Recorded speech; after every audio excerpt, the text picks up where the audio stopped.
Very good afternoon. You watching Swatantra Midday Debate with me, Shravanti. తెలంగాణలో సర్కార్ ప్రతిపక్షాల రూపంలో సంకటం ఎదురవుతోంది. ఇచ్చిన హామీలను అమలు చేయటంలో ప్రభుత్వం విఫలమైంది అంటున్న ప్రతిపక్షాలు అవకాశం దొరికిన ప్రతిసారి సర్కార్ను సరౌండ్ చేసేస్తున్నాయి. ఉద్యోగాల భర్తీ, సర్పంచుల బిల్లుల పెండింగ్పై బీఆర్ఎస్ అసెంబ్లీ వేదికగా ప్రభుత్వాన్ని నిలదీసింది. అసెంబ్లీలో అప్పులపై తప్పులు ప్రకటించారని డిప్యూటీ సీఎం భట్టి విక్రమార్కపై స్పీకర్కు ఫిర్యాదు చేసింది. మరోవైపు లగచర్ల కేసులో రైతుల చేతులకు బేడీలు వేయటంపై చర్చకు అవకాశం ఇవ్వాలని కోరింది. కాగా బీఆర్ఎస్ వాయిదా తీర్మానాన్ని స్పీకర్ తిరస్కరించారు. దీంతో గులాబీ పార్టీ స్పీకర్ తీరును తప్పుబట్టింది. మొత్తంగా గులాబీ దళం కాంగ్రెస్ సర్కార్తో ఢీ అంటే ఢీ అని తలపడుతోంది.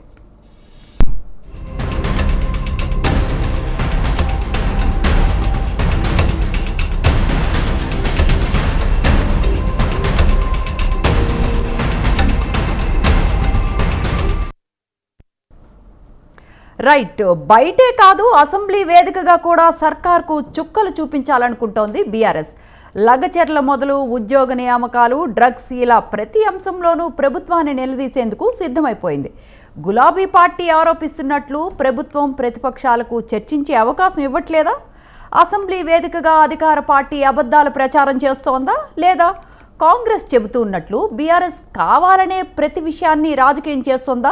ఇలాంటి అంశాలనే ఇవాల్టి మిడ్ డే డిబేట్లో చర్చిద్దాం. ఇవాల్టి చర్చా కార్యక్రమంలో మనతో పాటు పాల్గొంటున్న వారు నిరంజన్ యాదవ్ గారు, టీపీసీసీ లీడర్ రామ్మూర్తి గారు, బీఆర్ఎస్ లీడర్ డాక్టర్ తాటికాయల జయరాం గారు, పొలిటికల్ అనలిస్ట్. అందరికీ నమస్కారం అండి. ఫస్ట్ రామ్మూర్తి గారు, పోలపల్లి, మీతో స్టార్ట్ చేద్దామండి. నమస్కారం అండి. నమస్కారం. First of all Harish Rao గారు సర్పంచుల బిల్లు మీరు ఎందుకు చెల్లించట్లేదు అని ఫస్ట్ నిలదీస్తున్నారు. 2014 నుంచి సర్పంచుల బిల్లులు పెండింగ్ ఉంచింది ఎవరండి?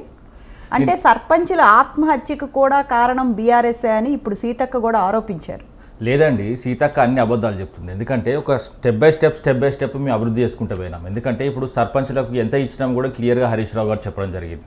అదేవిధంగా ఏదైతే ఈ ప్రభుత్వం వచ్చినప్పటి నుంచి ఏదైతే ఎన్నికలు జరపడంలో కానీ, అదేవిధంగా ఏదైతే ఇప్పుడు సర్పంచ్ల బిల్లులు ఇచ్చడం విషయంలో కానీ ఎంత చిన్న చూపుగా ఉన్నారంటే, వాళ్ళు ఇప్పుడు ఏదైతే అయిపోయిందంటే అయిపోయింది. గత ప్రభుత్వం చేసింది మేము కూడా భరించినాం కదా. దాదాపు 60 ఏళ్ళ ఈ పోరాటంలో మరి గత ప్రభుత్వాలు చేసిన అన్యాయాన్ని కూడా భరించుకుంటూ ఏదైతే అప్పులలో ఉన్న తెలంగాణను తీసుకొచ్చి ఇప్పుడు సర్ప్లస్లో పెట్టాం. ఎందుకంటే ఈ అబద్ధాలు ఎన్ని అబద్ధాలు చెప్పుకుంటూ ఈ విధంగా వీళ్ళు ఎట్లా మోసం చేస్తున్నారంటే, ఇప్పుడు మనం వరంగల్ సభనే చూద్దాం. ఏదైతే గౌరవ ముఖ్యమంత్రి గారు మీరు పాత్రికేయ మిత్రులారా రాసుకోండి, నెలకు ఏదైతే 18,500 కోట్లు ఆదాయం వస్తుందని చెప్పిండు. మరి 18,500 కోట్లు వచ్చినప్పుడు నువ్వన్న జీతాలే ఏదైతే జీతాలు అదేవిధంగా కడుతున్న వడ్డీ తీసేస్తే ఎంత అన్నది క్లియర్గా చెప్పడం జరిగింది. ఇప్పుడు ఎందుకంటే అది కూడా చూపిస్తా ఎంత ఏ విధంగా కట్టిండు, ఏం కట్టిండు అన్నది.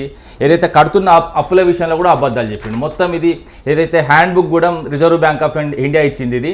ఇందులో ఎంత కట్టిందంటే 22,408 కట్టిండండి ఇప్పటి వరకు. మరో నెలకు 6,500 ఆ పెద్ద అబద్ధం చెప్తాడు. అదేవిధంగా ఇవి తీసేద్దాం, ఇచ్చే జీతాలు కూడా తీసేద్దాం. 12 నెలలే 78,000 కోట్లు అయితే అవి 2 తీసేస్తే ఇప్పుడు సర్ప్లస్ ప్రభుత్వం దగ్గర ఉండవలసిన ఖజానాలో డబ్బు కోటి ఏదైతే 1,21,592 కోట్లు ఉండాలండి. అంటే దాదాపు ఒక కోటి ఆదాయం ఉండాలి. ఎవరు చేస్తున్నారు, ఎక్కడికి పోతుంది? 1,00,00,000 కోట్ల అప్ప అంటే ఇది 1,00,000 కోట్ల ఆదాయం అంటే మామూలు విషయం కాదు కదా. 1,00,000 కోట్ల ఆదాయం ఇది. అదేవిధంగా విద్యార్థులు చనిపోతూ ఉన్నారు. విద్యార్థులు చనిపోతూ ఉంటే కనీసం వాళ్ళకు ఏం చేస్తున్నారని ఏదైతే అసెంబ్లీలో అడిగితే కూడా దానికి కూడా సమాధానం ఇవ్వాలి పరిస్థితి. లగచర్య విషయంలో కూడా లగచర్యలో ఏం జరుగుతుందంటే దానికి కూడా సమాధానం ఇవ్వాలి పరిస్థితి. ఇప్పుడు ప్రభుత్వం ఏదైతే ఒక మార్పు వచ్చిన తర్వాత ఏ మార్పు దిశగా పోతుందనేది ప్రజలందరూ గమనిస్తున్నారు. ఏ మార్పు లేదండి. ఏదైతే వాళ్ళు ఆదాయం తీసుకొని మంచిగా పంచుకుంటారు తప్ప ప్రజా సమస్యల మీద ఎవరి గుణం సోయలేదండి. అలాంటి పరిస్థితి నడుస్తున్నది. అంటే యాక్చువల్లీ ఇప్పుడు లగచర్ల ఇష్యూ కానీ, లేకపోతే కాళేశ్వరం కానీ, ఫోన్ ట్యాపింగ్ కానీ, ఇలాంటి విషయాలన్నీ అంటే ఇవన్నిటికీ మీరు భయపడే ఇప్పుడు అసెంబ్లీని బాయ్కాట్ చేశారు. అంటే ఇవన్నిటికీ భయపడే అంటే కాంగ్రెస్ సర్కార్ మిమ్మల్ని ఈరుకుని పెట్టుద్ది అని. సర్పంచ్ల పక్షం నిలబడితే కరెక్ట్ కాదు. ఇప్పుడు సర్పంచ్ల పక్షాన్ని నిలబడ్డారు, బిల్స్ ఇవ్వమన్నారు, బిల్స్ ఇస్తామని చెప్పాలి. ఒక మంత్రి ఏమో ఎక్కడి బిల్స్ అంటాడు. ఇప్పుడు నేను కూడా చూసాను, శ్రీధర్ బాబు అసలు బిల్స్ ఎక్కడి, మీరు మొత్తం బిల్స్ కట్టుకుంటూ వస్తే మరి బిల్స్ ఉండవు కదా అని ఒక అంటాడు. ఒక మంత్రి ఈమెమంటది, ఏదైతే సీతకి ఏమంటది, ఖచ్చితంగా బిల్స్ ఉన్నాయి, వాటి పెండింగ్ ఉన్నాయి, మేము స్టెప్ బై స్టెప్ క్లియర్ చేస్తామంటారు. వాళ్ళ దాంట్లో వాళ్ళకే పొందుతాం లేదు. ఒకరు ఉన్నాయంటారు, ఒకరు లేవంటారు. ఇలా కాదు కదా అండి. ఏదో సర్పంచ్ల విషయంలో మీరు ఏదైతే ఇప్పుడు వచ్చిన 12 నెలల్లో మీరు ఏం చేశారు? ఎన్నికలు ఎందుకు పెట్టట్లేదు? మీరు 6 నెలల్లో స్థానిక ఎన్నికలు చేస్తాము, అదేవిధంగా రిజర్వేషన్ ఏదైతే మేమెంత మాకెంత 42% బీసీలకు అప్లై చేస్తామన్నారు. ఆ విషయం కూడా ఇప్పుడు 12 నెలలు అవుతుంది కదా. మరి ఎలక్షన్లు ఎందుకు పెడితే ఏ భయం అవుతుంది? ఎవరికి భయపడుతున్నారు? జనాలకు భయపడుతున్నారు. వీళ్ళ పరిస్థితి బాగలేదు గ్రౌండ్ లెవెల్లో. ఇప్పుడు ఎలక్షన్లు పెడితే ఓడిపోతామన్న భయంతో వెనకకు లాక్కుంటూ వచ్చి ఏదైతే టైంపాస్ రాజకీయాలు చేసి డైవర్షన్ చేసి ఏదైతే గత ప్రభుత్వం అయిపోయింది. మీ ప్రభుత్వం మీ చేతిలో పెట్టిల్లు. మీ చేతిలో పెట్టిన తర్వాత మీరు ఏం చేస్తున్నారు అన్నది కావాలి కదా. మీరు ఏం చేయరు. మీరు ఏదైతే మార్పు అని వచ్చిందో 6 గ్యారెంటీల పరిస్థితి ఏంది? ఇప్పుడు ఆ ఫ్రీ బస్తోని ఆర్టీసీ నష్టాలకు పోతుంది, దానికి 3,000 కోట్లు కట్టాలి. ఇప్పుడు అదే విధంగా ఏదైతే కరెంట్ ఉంది పవర్ డిస్కామ్లో 18,000 కోట్లు కట్టాలి, అది పెండింగే ఉంది. ఏ గ్యాస్ ఎవరికి వస్తుందో తెలియదు. ఇలాంటి పరిస్థితి ఈ 11 నెలలు అన్ని వాళ్లే పెండింగ్ పెట్టేశారా అండి? అంటే 11 నెలల్లో కాంగ్రెస్ సర్కారే అన్ని పెండింగ్ పెట్టేసిందా? నేను ఏమంటున్నా అంటే వచ్చినప్పటి నుంచి చూద్దాం ఏది చేశారండి. ఇప్పుడు వీళ్ళ గ్యారంటీలు ఉన్నాయి. ఇప్పుడు ఏదైతే వీళ్ళు 420 హామీలు ఇచ్చిల్లో ఇందులో ఒక్కటన్నా ఫ్రీ బస్తోని ఆర్టీసీ నష్టాలకు పోతుంది, లేదు ఆ నష్టాలకు పోవట్లేదు మేము కడుతున్నామని చూపెట్టండి. అదేవిధంగా పవర్ డిస్కామ్లకు నేను అన్న అమౌంట్ బాకీ లేవని చూపెట్టండి. ఎందుకంటే ఏదైనా ఒక పథకం ఎంచుకుంటే ఆ పథకంతో ప్రజలు డెవలప్ కావాలి, అదేవిధంగా ఆర్థికంగా పుష్టికి కావాలి. వీళ్ళ పథకాలు ఏంటండి? ఆర్టీసీ నష్టాలను పెడతారు, పవర్ డిస్కామ్లను ఏదైతే నష్టాలను పెడతారు. ఏదైనా పథకం ఉంటే ఇప్పుడు దళిత బంధు ఇచ్చాం, మేము 10 ఇచ్చాం, మేము 12 ఇస్తా అన్నారు. మేము 10 ఇస్తే ఏదైతే ఒక దళితుడు ఎదుగుదలకు ఆయన ఆర్థికంగా ఏదైతే ఆయన కుటుంబానికి దోహదపడ్డాడు, మరి వీళ్ళు 12 అన్నారు, ఎడబోయింది. అదేవిధంగా రైతుల విషయంలో ఇప్పుడు రుణమాఫీ విషయం అంత బోఫర్స్. అమెరికాకు పోయి ఒకటి చెప్తారు, అసెంబ్లీలో ఒకటి చెప్తారు. ఇప్పుడు అమెరికాలో 31,000 కోట్లు అంటారు, ఇప్పుడు నిన్నటికి నిన్న 21,000 అంటారు, మళ్ళీ ఇవాళ 22,000 కోట్లు అంటారు. వీళ్ళకి లెక్కలు రావా లేకపోతే లెక్కలు చెప్పలేకపోతున్నా, వీళ్ళు చేసిన చెప్పలేకపోతున్నా అనేది నాకు అర్థం అవట్లేదు. క్లియర్గా చెప్తున్నా, రాష్ట్రము ఆదాయం పెంచింది కేసీఆర్ గారు. నీళ్లు నిధులు నియామకాల విషయాల్లో చాలా పటిష్టంగా పనిచేసిండు. ఇప్పుడు నీటి విషయం కూడా చెప్తా. ఇప్పుడు గ్రౌండ్ లెవెల్లో కానీ లేకపోతే చెరువులు కానీ నిండడం వల్ల ఈ రోజు 66 లక్షల ఎకరాల్లో వరి సాగైందండి. దాదాపు 1,34,00,000 ఏదైతే మెట్రిక్ టన్ల రైస్ పండింది. దీనికి ఎవరు కారణం అంటే ఇవి రాగానే మొత్తం 1,34,00,000 ఏదైతే మెట్రిక్ టన్ల రైస్ పండిందా వీళ్ళ మొక్కలను చూసి? అది కాదు కదా.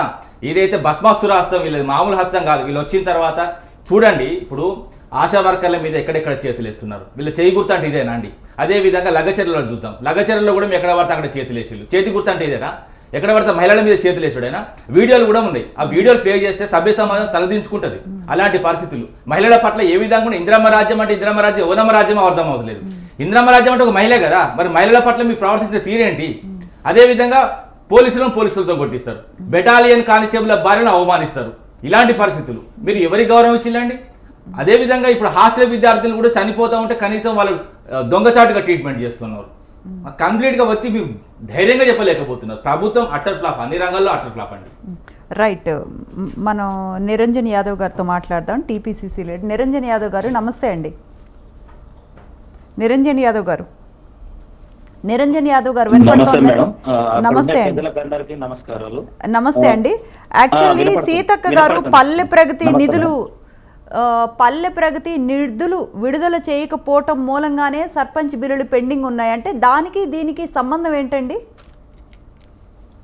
మేడం ఇక్కడ అంటే చూడు, భార్య మొగుని కొట్టి బయట వచ్చి అరసుడు మొగుని బదనాలు లేపుతాం అన్నట్టు ఈ రోజు పరిస్థితి ఎట్లా ఉందంటే సర్పంచులే గాని అదే విధంగా ఉప సర్పంచులే గాని ఎంపీటీసీలు జెడ్పీటీసీలు గత ప్రభుత్వం మిస్టేక్ల వల్ల ఆనాడు 2,275 కోట్లు ప్రతి నెల పంపుతున్నాము అని సర్పంచులకు అందరికి ఇస్తున్నాం అంటే గత ప్రభుత్వంలోనే సర్పంచులు సూసైడ్ చేసుకున్నారు.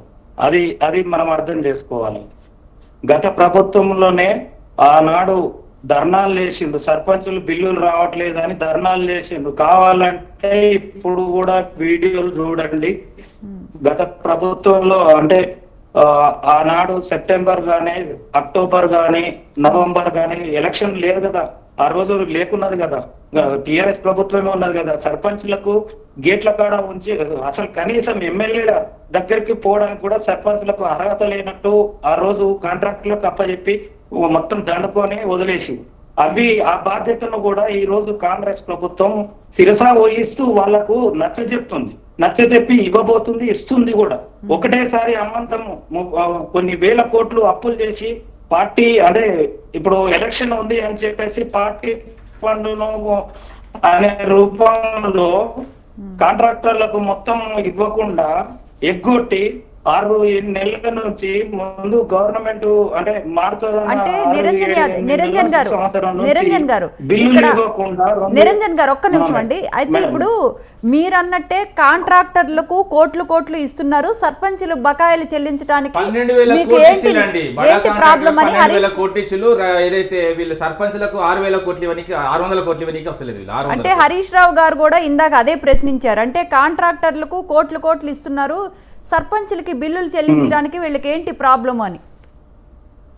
మేడం అదే నేను చెప్తున్నాను, గత ప్రభుత్వం మిస్టేక్ వల్ల గత ప్రభుత్వం అయిపోయింది. గత ప్రభుత్వం గారు మీరు వచ్చి సంవత్సరం అవుతుంది. ఒక్క నిమిషం అండి శ్రవంతి గారు, ఒక చిన్న విషయం చెప్తా. అన్నగారికి ఏదైతే కాంగ్రెస్ మిత్రుడికి తెలియాలి. ఒక్క నిమిషం మీరు మాట్లాడండి, మీ మధ్యలో డిస్టర్బ్ చేయండి. మీరు మాట్లాడండి. మీ టైంలో నేను రాను. జస్ట్ నీ క్లారిఫికేషన్ ఇస్తాను, నువ్వే మాట్లాడు. నేను మాట్లాడని చెప్తున్నా, నేను మాట్లాడను. స్టేట్ క్వశ్చన్ ఇస్తున్నా. నిరంజన్ గారు స్టేట్ గా నీకు క్వశ్చన్ ఇస్తున్నా. ఇప్పుడు ఏదైతే సర్పంచుల ఆత్మహత్యలు వాళ్ళ ఆత్మహత్యలు మా హయాంలో జరిగినాయి అంటున్నారు కదా. నేను చెప్తా వినండి. నిరంజన్ యాదవ్ గారు ఒక్కసారి ఒక నిమిషం ఆగండి. గవర్నమెంట్ లో ఉన్నారు కదా, ప్రతిపక్షం ఉన్నారు కదా, మీరు ఇదే ఓపిక ఉండాలి, చెప్పే ఓపిక ఉండాలి. ప్రతిపక్షాలు అడుగుతున్నాము, అడిగిన దానికి సమాధానం చెప్పండి దయచేసి. ఒక్క నిమిషం అలా. ఇప్పటికి 1 year అయింది గవర్నమెంట్ వచ్చి. మా గవర్నమెంట్ రాగానే బిల్లులు అప్పటికే కొన్ని వేల కోట్లు పెండింగ్ ఉన్నాయి. అప్పటికే అప్పల పాలు చేసిన బీఆర్ఎస్ వినండి. చెప్పు. నేనేమంటున్నా అంటే ఇప్పుడు వీళ్ళు అన్ని అబద్ధాలండి. ఇప్పుడు వీళ్ళు వచ్చింది మొత్తం కంప్లీట్ గా అబద్ధాలు చెప్తున్నారు. మరి ఎంతమంది చచ్చిపోయింది ఇప్పుడు సంవత్సరంలో? 356 మంది రైతులు చచ్చిపోయిళ్ళు. అదే విధంగా 54 మంది గురుకుల విద్యార్థులు చచ్చిపోయిళ్ళు. 93 మంది ఆటో డ్రైవర్లు చచ్చిపోయిళ్ళు. అదేవిధంగా 28 మంది ఏదైతే నేతలు చచ్చిపోయిళ్ళు. మొత్తం 531 సావులండి. ఇప్పుడు ఇది ఏ ప్రభుత్వం అండి? ఇందిరమ్మ ప్రభుత్వం అంటే అంత తెలంగాణ ప్రజలు కడుపులో పెట్టుకున్న ప్రభుత్వమా? మొత్తం తీసుకుపోయే ప్రభుత్వం, పైకి తీసుకుపోయే ప్రభుత్వమా? ఏం ప్రభుత్వం అండి? ఏం చేస్తున్నారండి వీళ్ళు వచ్చిన తర్వాత? చెప్పండి. వీళ్ళకి న్యాయం చేసినా చెప్పండి. వృద్ధులకు అన్యాయం చేసిళ్ళు, రైతులకు అన్యాయం చేసిళ్ళు. పెన్షన్ 4,000 చేస్తున్నారు. అమ్మా ఇప్పుడు తీసుకుంటే 2,000, మేము వచ్చిన తర్వాత డిసెంబర్ తర్వాత తీసుకొని 4,000 అన్నారు. ఎక్కడ పోయినా 4,000? అదే విధంగా ఇప్పుడు పెళ్లి చేసుకోకండి, మీరు వాయిదా వేసుకోండి. మేము వచ్చిన తర్వాత మీకు తులం బంగారం ఇస్తారు. ఇప్పుడు ఈ సంవత్సరం బంగారం ఇచ్చే పరిస్థితి కూడా లేదు. అలాంటి పరిస్థితులు ఉన్నాయి. అన్ని అబద్ధాలు చెప్తున్నారు. అసెంబ్లీ సాక్షిగా అబద్ధాలు చెప్తున్నారు వీళ్ళు ఎక్కడ దుర్మార్గులో. కానీ అప్పుల విషయం అబద్ధం. మేము తీసుకొచ్చింది 3 లక్షల కోట్ల అప్పు అయితే వీళ్ళు దాదాపు 7 లక్షల కోట్లు అంటారు. అరే ఆర్బీఐ పూర్తిగా చెప్తే కూడా వాళ్ళు ఇప్పుడు దీన్ని కూడా బుకాయిస్తే ఏదైతే చట్టం ఉంటుంది, చట్టం దృష్టిలో అందరూ సమానమే. మేము కూడా అబద్ధాలు ప్రచారం చేసిన వాళ్ళ మీద ఖచ్చితంగా చర్యలు తీసుకుంటాం. రైట్. నిరంజన్ గారు చెప్పండి. ఒక్క నిమిషం మేడం సారీ అయితే అక్కడ అన్నగారు కొద్దిగా రాంగ్ ఇంటర్ప్రిటేషన్ చేస్తున్నారు. ఇక్కడ మనం తెలుసుకోవాల్సిందంటే మన ఇంటి పెద్ద ఒకరు ఉన్నారు. అయితే ఇంటి మొత్తం బాధ్యత ఏమైతుంది? ఇంటి బాధ్యత పెద్ద కొడుకు అవుతుంది. ఆ పెద్ద కొడుకు కరెక్ట్ సక్సెస్ తీయాలంటే టైం పడుతుంది కదా. ఇప్పుడు కూడా ఇదే పరిస్థితి. ఈ రోజు మీరే పెట్టుకున్నారు కదా డెడ్ లైన్లు. ఆగస్టు 15కు రుణమాఫీ చేస్తానన్నాడు. మొత్తం అమెరికాలో 31,000 కోట్లు అంటారు. 18,000 కోట్లు అంటారు. మరి లెక్కలు రావా? మరి రాగలిగిన లెక్కల బుక్ కొనియాలా? రైట్. రామ్మూర్తి గారు, నిరంజన్ గారు మాట్లాడండి, మనం మాట్లాడదాం. ఒక్క నిమిషం నేను అదే చెప్తున్నాను. నిరంజన్ గారు మీకు సిగ్నల్ సరిగ్గా లేనట్టుందండి. నిరంజన్ గారు మీరు మాట్లాడండి. నేను మాట్లాడినాక మీరు మాట్లాడండి, కాదంటలేము. మేడం ఇప్పుడు ఇంటికి పెద్ద కొడుకు బాధ్యత తీసుకున్నాడు. ఆ బాధ్యత తీసుకుంటే అప్పుడు సడన్ గా వచ్చి పడుతుందా? ఏదైనా వచ్చి చక్కదిద్దాలంటే ఒక 2-3 నెలలు టైం పడుతుంది కదా. ఇంటిని చక్కదిద్దాలంటే ఇప్పుడు కూడా ఈ తెలంగాణ పరిస్థితి సేమ్ విధంగా అయింది.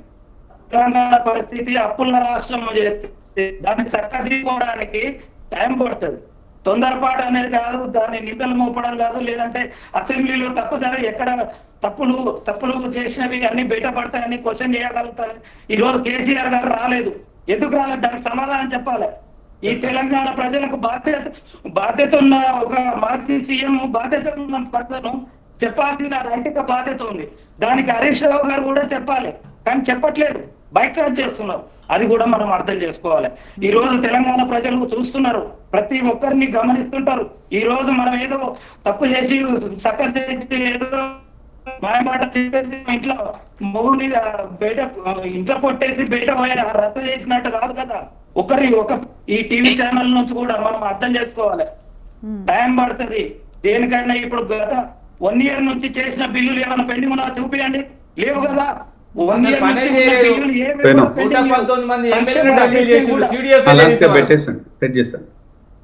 రైట్. నిరంజన్ గారు, కొంచెం మీది సిగ్నల్ లేనట్టుంది, ఒక్కసారి ప్రాపర్గా సిగ్నల్ వచ్చే దగ్గర ఉండరా. నేను ఈలోపు జయరామ్ గారితో మాట్లాడొస్తాను, ఒక్కసారి మీరు సిగ్నల్ చెక్ చేసుకోండి. జయరామ్ గారు నమస్తే అండి. నమస్తే అండి. ఏంటండి అసలు, అంటే సర్కారు ప్రతిపక్షాల రూపంలో ఇంకా సంకటం అని అంటూ ఉన్నారు. అంటే ప్రతి దానికి సర్కార్కి అడ్డు పడాలి అన్నట్టు బీఆర్ఎస్ వ్యవహరిస్తోందా, లేకపోతే అంటే ఇది వాకౌట్ అనేది కామన్ అని అనుకోవచ్చా జయరామ్ గారు? అంటే అంటే వీళ్ళు ప్రశ్నిస్తారని వాళ్ళ ప్రశ్నిస్తారని వీళ్ళక, ఎవరికి భయం బయటకు వెళ్ళిపోతున్నారు? మీకు ప్యానెల్లో ఉన్న మిత్రులకు, స్వతంత్ర న్యూస్ యాజమాన్యానికి, ప్రేక్షకులకు నమస్కారాలండి. దీంట్లో ఒకటి మాధవి గారు, మనం ఆలోచించాల్సింది ఏంటంటే 2 అంశాలు చాలా క్లియర్ గా మాట్లాడితేనే ప్రజలకు కూడా అర్థమవుతుంది. అంటే ఈ 2 అంశాలు ఒకటి వచ్చేసి, ప్రతిపక్ష పార్టీలో ఉన్నప్పుడు, ప్రతిపక్షంలో ఉన్నప్పుడు పార్టీలకి మాట తీరు ఎలా ఉంటది, ప్రభుత్వం చేతికొచ్చిన తర్వాత ప్రభుత్వాల మాట తీరు ఎలా ఉంటుంది. ఈ 2 అంశాలు చాలా కీలకం. ఎందుకంటే ఈ 2 అంశాలు మాట్లాడకపోతే ప్రజలు ఎవరికి కాదు, ఏమీ అర్థం కాదు. ఇదే కాంగ్రెస్ ను ప్రతిపక్షంలో ఉన్నప్పుడు అప్పటి బీఆర్ఎస్ ఏ విధంగా ముక్కు తిప్పలు పట్టేసి ఏ విధంగా చేసిందో మనం అందరం చూసాము. ఒక్క మాటలో చెప్పాలంటే, నీవు నేర్పిన పాడే నీరజాక్ష అన్నట్టు ఉంటది ఇదంతా. సో ఇది గత ప్రభుత్వం లోపల జరిగిన అనేక రకమైన మిస్టేక్స్ ను మనం ప్రస్తావించినట్టు. అలాగని చెప్పేసి ఇప్పుడు కాంగ్రెస్ ఏమైనా గొప్పగా ఉంది, కాంగ్రెస్ ఏదో చాలా గొప్పగా ప్రజల పక్షాన ఉంది అన్నట్టుగా, ప్రజల పక్షాన అప్పుడు కాంగ్రెస్ యుద్ధం లాగా చేశాము, మేము అందరం చేశాము. సో ప్రభుత్వాన్ని దుయ్యబట్టేశాము, ప్రభుత్వాన్ని మెడల్ వంచి గద్దె దింపేసి ఈరోజు కాంగ్రెస్ కూర్చున్నది. ఇప్పుడు కాంగ్రెస్ ఏం చేస్తుంది అంటే సేమ్ అదే స్టోరీ. అంటే ప్రభుత్వంలో ఉన్నప్పుడు అప్పుడు పాలకపక్షం బీఆర్ఎస్ ఏ విధంగా అయితే చేసిందో, సో అదే విధాన్ని అనుసరిస్తుంది ఇప్పటి కాంగ్రెస్.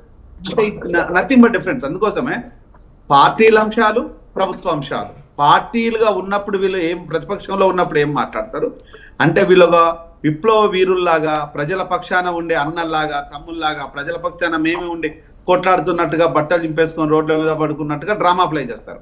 అధికారంకి రాగానే అహంకారం నెత్తినెక్కేసి నేల సుబులు బంద్ చేసి ఒక్కం లోపల క్లౌడ్ 9లో ఉన్నట్టుగా బిహేవ్ చేస్తుంటారు. అంటే ఈరోజు ఈ విధంగా అప్పుడు ఏ విధమైన ఏ విధమైన అనుచరణ విధానం ఉందో ఆ విధమైనటువంటి అహంకారంతో ఉన్నాడో కేసీఆర్, రేవంత్ కూడా అదే అహంకారంతో బిహేవ్ చేస్తున్నారు. Nothing but difference. ఇద్దరి మధ్యలో ఎలాంటి డిఫరెన్స్ లేదు. ఇప్పుడు ప్రజలు చూసి ఒక సామాన్య ప్రజలు మేమనుకుంటామంటే, అంటే ఈరోజు దొంగలు ఊళ్ళు పంచుకోవడం కాదు, దొంగలు రాష్ట్రాన్ని పంచుకున్నట్టు అని మేము అనుకుంటున్నాం, ప్రజలు అనుకుంటున్నాం. అంటే అప్పుడు దోపిడీ చేయడానికి బంగారు తెలంగాణ పేరు మీద కులము, కుటుంబం అనే దాన్ని అందరూ నమ్మేళ్ళు, అందరు విన్నారు, అన్ని విషయాలు మాట్లాడాం. ఇప్పుడు ప్రజా తెలంగాణ పేరు మీద మళ్ళీ అదే కులము, అదే కుటుంబం, రేవంత్ కుటుంబము ప్లస్ రేవంత్ కులంలో కొంతమంది, అందరూ అని చెప్పలేను, కొంతమంది. కాకపోతే ఇక్కడ కాంగ్రెస్ లోపల డెమోక్రసీ ఎక్కువ కాబట్టి ఇంకా కొన్ని కుటుంబాలు ఆడైనాయి దోసుకోవడానికి. ఇప్పుడు కూడా అదే విధంగా నడుస్తూ ఉన్నది. అప్పటికి ఇప్పటికి తేడా లేదు. అంటే ప్రజా అంశాలను కానీ, ప్రజా అవసరాలు కానీ, అక్కర్లు కానీ డిస్కస్ చేసే దమ్ముంటుంది అంటే ప్రభుత్వానికి ఉండదు. ఇది గుర్తుపెట్టుకోవాలి. ఆ ప్రభుత్వం అనేది ఏ ప్రభుత్వం అయినా, అప్పుడు బీఆర్ఎస్ ప్రభుత్వానికి లేదు, ఇప్పుడు కాంగ్రెస్ ప్రభుత్వానికి లేదు. అప్పుడు యుద్ధంగా చేసింది కాంగ్రెస్ చేసింది, అదే యుద్ధాన్ని ఇప్పుడు బీఆర్ఎస్ చేస్తున్నది. ప్రజలు మాత్రం నిరంతరం చేస్తూనే ఉన్నారు. ప్రజలు మాత్రము విద్యార్థులు చేస్తున్నారు, నిరుద్యోగులు చేస్తున్నారు, మాలాంటి వాళ్ళం చేస్తున్నాము, ఉపాధ్యాయులు చేస్తున్నారు, డాక్టర్లు చేస్తున్నారు, ఇక్కడ ఎంప్లాయీస్ చేస్తున్న ప్రతి ఒక్కరు నిరంతరం 24/7 నిరంతరం చేస్తూనే ఉన్నారు. కానీ వీళ్ళకు మాత్రము 5 ఏళ్ళన్నా కనీసం అధికారంలోకి వచ్చి దాచుకోవడానికి ఉపయోగపడుతుంది. కానీ ఇక్కడ ప్రజలకు అది లేదు కదా. ప్రజలకు రెక్కాడితే తప్ప డొక్క నిండంది. ఈరోజు కాలే కడుపులతోనే ప్రజలు ఉంటున్నారు, కానీ వీళ్ళకేం లేదు. రేవంత్ రెడ్డి కుటుంబానికి ఏమన్నా ఉండదా? రేవంత్ రెడ్డి అన్నదమ్ములకు నష్టం జరిగిందా? కేసీఆర్ కి ఏమన్నా నష్టం జరిగిందా? కేసీఆర్ కుటుంబ సభ్యులకు నష్టం జరిగిందా? అంటే ఏమీ లేదు. ఇక్కడ ఓవరాల్ గా వచ్చేసేది, ఇక్కడ కింది స్థాయి నాయకులు కొట్లాడడానికి మాత్రము టీవీ లైవ్ ఛానళ్ళు రెడీగా ఉంటాయి. పై స్థాయి నాయకులు దోసుకోవడానికి అది డిఫరెంట్ గా ఉంటారు. అలాగని చెప్పేసి ఇప్పుడు మా కాంగ్రెస్ తమ్ముడు బీఆర్ తమ్ముళ్ళకి ఏమన్నా కడుపు నిండుతుంది అంటే ఏం ఉండదు.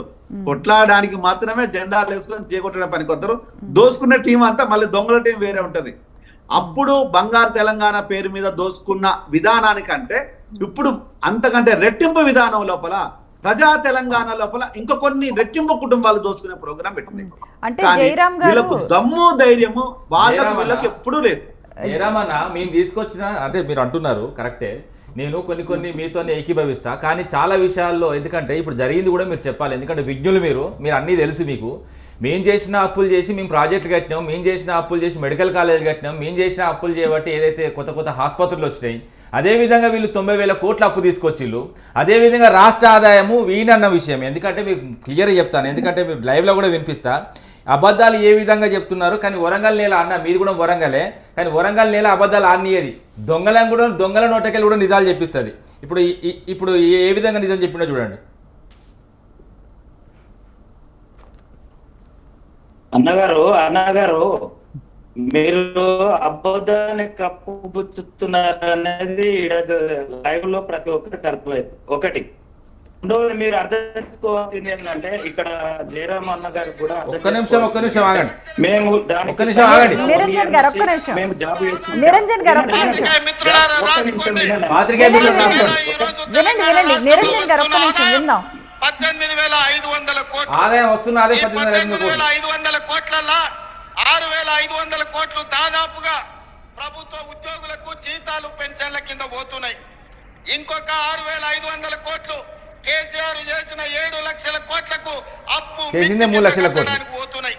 ఈ 13,000 కోట్లు జీత పత్రాలకు కేసీఆర్ మన నెత్తి మీద మోపిన ఎంత మిగులుతుందో కూడా చెప్తాడు ప్రభుత్వం. మిగిలిన 5,500 కోట్లు ప్రతి నెల ఆదాయం ఉంటే ఎన్నో అప్పుల రాష్ట్రం అన్న దరిద్రుడు వాడు ఇప్పుడు నాకు అర్థం కాదు. కానీ ఆదాయం వస్తుందని నేను ఎవరిని అంటలేను. అప్పుల రాష్ట్రం అని బదనాం చేస్తున్నాను. ఎందుకంటే రాష్ట్ర ఇమేజ్ డ్యామేజ్ చేస్తున్న వాళ్ళని ఖచ్చితంగా దరిద్రులే అంటారు. ఎందుకంటే రాష్ట్ర ఇమేజ్ ఈక్వల్ టు ప్రజల భవిష్యత్తు.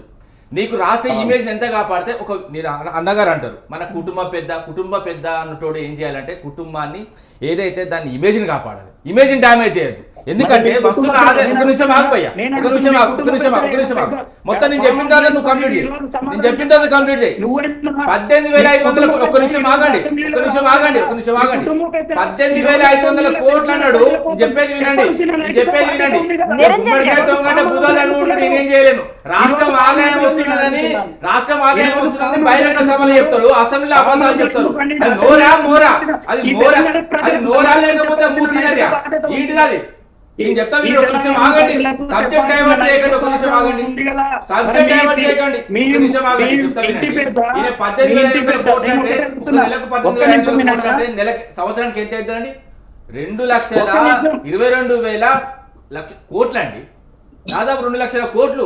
ఈ 2 లక్షల కోట్లు ఈయన తీసుకొచ్చిన 90,000 కోట్లు, మొత్తం 3 లక్షల కోట్లు. ఈ 3 లక్షల కోట్లను పందికొక్కులాగా మింగుతున్నారు. ఇందులోకి జీతాలు అదే విధంగా తీసుకొచ్చిన అప్పులకు 22,000 అని చెప్తున్నారు. అన్ని దొంగ లెక్కలు, కాదు. ఇప్పుడు బట్టి గారు ఏం చెప్పారు? కుల భవనాలకు గత గవర్నమెంట్ ఆర్భాటాలు చేసింది, 95 కోట్లు కేటాయించి 10 కోట్లు మాత్రమే ఇచ్చారు అని చెప్పింది. నేను చెప్పాలా? ఆర్భాట్లకు పోయింది ఎవరు చెప్పాలా? మొన్న సంవత్సరం కంప్లీట్ అయిన సందర్భంగా ఎవరికి సంబరాలండి? విద్యార్థులను గ్రంథాలయాలను తీసుకొచ్చి బయట తీసుకొచ్చి కొట్టినందుక అదే విధంగా హైదరాబాద్ రోడ్ల మీద వేసుకుంటున్నందుక, లేకపోతే వాళ్ళ ఇల్లు కూలగొట్టినందుక, పేదోళ్ళ ఇంట్ల మీద ఉదిబడలేసినందుక, అదే విధంగా మూసీ నది పరివాహక ప్రాంతంలో చిన్న చిన్న గుడిసెలు మొత్తం తీసేసి పేదలను నిర్వాసితులు చేసినందుక, అదే విధంగా పోలీసులతో కొట్టించినందుక, అదే విధంగా హాస్టల్ విద్యార్థుల చావులకు కారణమైనందుక ఎందుకు చేసినండి 1 year? వీళ్ళు రాజకీయ పార్టీ ఒక 1 year అయిన సందర్భంగా ఎక్కడైనా సంబరాలు చేసుకోమని చూసిలా అండి? ప్రజలు సంబరాలు చేసుకోవాలి. మేము చేసినాం, బరాబర్ చేసినాం 10 ఏళ్లకు. నేను ఒక్కొక్క రంగంలో ఏ విధంగా చేసినామంటే, ఇప్పుడు నీటికి సంబంధించిన నీటి ఉద్యోగులతో చేయించాం, పోలీసులకు సంబంధించి పోలీసులతో చేయించాం, ఏదైతే రెవెన్యూకి సంబంధించి రెవెన్యూలతో మేము సంబరాలు చేశాం. అది కూడా చేసిన అభివృద్ధి మీద చేశాం. కానీ సంవత్సరం అయింది మేము వచ్చినాం, ఏది కాంగ్రెస్ పార్టీ సంవత్సరమైన సందర్భంగా విజయోత్సవ సభలు కాదు, 6 గ్యారెంటీలు అట్టర్ ఫ్లాప్ అయిన సందర్భంగా వీళ్ళు చేసుకున్న అపజయోత్సవాలు చేసుకున్నాయి. నిరంజన్ గారు మాట్లాడండి. మేడం నేను మాట్లాడొద్దాను అన్నగారిని. అయ్యో జయరామ్ గారు వస్తున్నా జయరామ్ గారు అంటే ఒక విషయం అండి. జయరామ్ గారు నిరంజన్ గారు ఒక్కసారి జయరామ్ గారితో మాట్లాడదాం. వీళ్ళందరూ కలిసి ఆర్థిక విషయాల్లో ప్రజల్ని తప్పుదోవ పట్టిస్తున్నట్లు అనిపించట్లేదా జయరామ్ గారు మీకు? నేను ఒకటి చాలా నీట్ గా చాలా విలువగా చెప్పేశాను. ఇప్పుడు ఈ ప్రభుత్వాలు రాజకీయ పార్టీలు, ఇక్కడ ప్రభుత్వాలలో ఉన్నప్పుడు ప్రజలు గుర్తుకురారు, రాజకీయ పార్టీలలో ఉన్నప్పుడు రాజకీయ పార్టీలు అంటే ప్రతిపక్షంలో ఉన్నప్పుడు ప్రజలకు వీళ్ళు ఒక విప్లవ వీరుల్లాగా, అల్లూరి సీతారామరాజు, సుభాష్ చంద్రబోసు, ఇంకా చెప్పాలంటే ఇంకొక గొప్ప గొప్ప నాయకుల్లాగా వీళ్ళు వీరోచితమైన మాటలు మాట్లాడుతుంటారు. మరి ఆ వీరోచితమైన మాటలు ప్రభుత్వంలోకి వచ్చిన తర్వాత ఎందుకు లేవన్నదే నా ప్రధానమైన ప్రశ్న. అన్నగారు నేను అప్పుడు ప్రధానమైన ప్రశ్న ఇక్కడ వచ్చినదంటే, నిరంజన్ కావచ్చు లేకపోతే రామ్మూర్తి కావచ్చు, వీళ్ళిద్దరూ ఒక రాజకీయ పార్టీలను రిప్రజెంట్ చేస్తున్న ఒక నాయకులు, యువకులు కూడా. దీంట్లో లోపల డిస్ప్యూట్ ఏం లేదు. వాళ్ళ పార్టీల విషయం లోపల ఇద్దరు బ్రహ్మాండంగమైన డిస్కషన్ లోపల పాల్గొంటున్నారు, వాళ్ళు డిఫెన్స్ చేయగలుగుతున్నారు, డిస్కస్ చేయగలుగుతున్నారు. కానీ ఈ డిఫెన్స్ డిస్కషన్స్ అంతా ఇది ప్రజలకు ఏమైనా ఉపయోగం ఉంటుందా? అన్నం పెడుతుందా? ఏదైనా ఉపయోగం ఉంటుందా అంటే ఉంటుందంటే జీరో. ఇక్కడ జరుగుతున్నది నేనేం మాట్లాడుతున్నా అంటే, ఎక్కడెక్కడైతే లేమిలు ఉన్నాయో, ఎక్కడెక్కడైతే డిఫిషియన్సీ ఉందో, ఈరోజు స్కూళ్ళ లోపల పూర్తి స్థాయిలో డిఫిషియన్సీ ఉంది. అంటే 15 సంవత్సరాలుగా ఎస్డిపి టీచర్లుగా పనిచేస్తున్న వాళ్ళు ఇంతవరకు పర్మనెంట్ చెయ్యకుని ప్రభుత్వం అదైతే, ఇంతవరకు కాలయాపన చేస్తున్న ప్రభుత్వం ఇది. 15 సంవత్సరాల నుంచి 18,000కి ఎవరైనా పనిచేస్తారండి? Highly qualified teachers, MSc BEd, BA BEd, BH BA BEd ఒకప్పుడు అనుకున్నాం, ఇప్పుడు ఎవరు లేదు. అంతా ఇప్పుడు పిహెచ్డీలు ప్లస్ ఎంఫిల్లు పీజీలు చేస్తున్న స్టూడెంట్సే ఉన్నారు. అట్లాంటి వ్యక్తులను ఇప్పటివరకు పర్మనెంట్ చేయకపోవడం అది కదా నిజమైన మోసం. అంటే ప్రభుత్వం చేస్తున్న మోసం అది కదా.